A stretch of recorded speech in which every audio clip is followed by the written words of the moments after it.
It's actually perfect because I wanted to ask you, what was that like being in a band? Think of a band when you first start out as 4 or 5 brothers. In the Commodore's sake, I had 5 brothers. Traveling around the world with 5 brothers, you couldn't mess that up. But of course, to me, the struggle was the fun part, because the struggle was always the possibility of tomorrow we could make it. Yeah. And so from there, it was one of those wonderful situations where we just played every university campus around the South. And at that point, did you guys have the breakout hits or no? No. Just Machine Gun? No, we played with the Jackson 5 2.5 years. We did every city across America. And I'm still a junior in college. Back then, it was the only shot to take. Right. Now, we signed with Motown, but it was 1.5 to 2 years later before we actually found our spot, because when we signed with Motown, I didn't know I was a writer. I'm receiving songs and I didn't trust myself, and I would, I'm not gonna write that. Yeah. Okay, I'll write that. And then I started writing 1 song, and then 2 songs, and then, whoa, this is not a fluke. And then, of course, the wonderful coaching of James Anthony Carmichael, master arranger. But more importantly, he just gave us the confidence to say, no, you're right, that's the right road.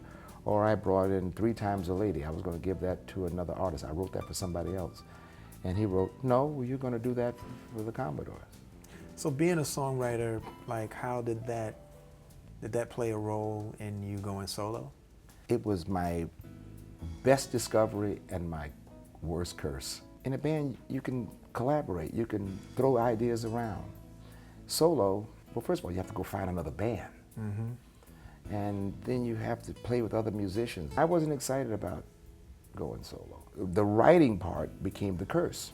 As long as we were writing funky and everything was happening, it was great. And then something amazing happened. I started writing this 3 Times a Lady stuff, and I started writing this Sail On.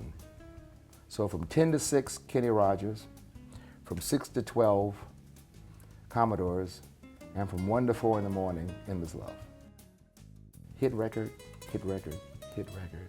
And the more I kept trying to low-key it, it kept taking off more and more, to the point where Motown came in and asked the question, it's time for you to do a solo album.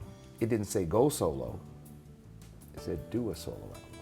And then 2 things happened that were amazing. 1, album of the year. Mm-hmm.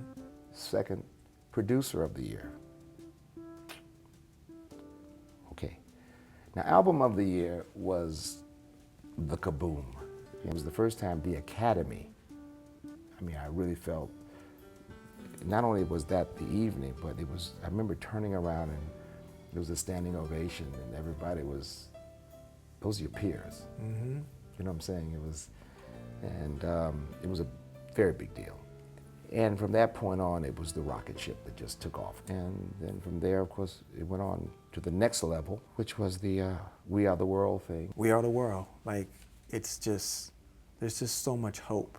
I don't think that anything has been able to rival the philanthropic side of what that song was able to do. I remember Michael and I were on the phone, Lionel, turn on the TV.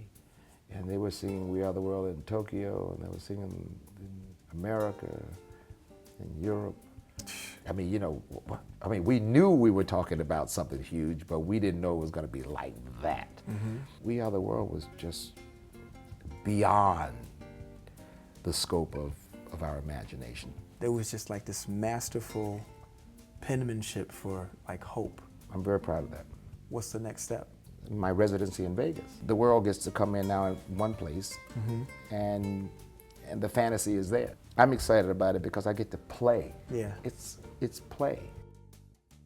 I'm doing exactly what I love to do, and that's why you can't get me to stop, because I'm not done yet. Hey, I'm James Bay. Make sure you subscribe to the Grammy channel.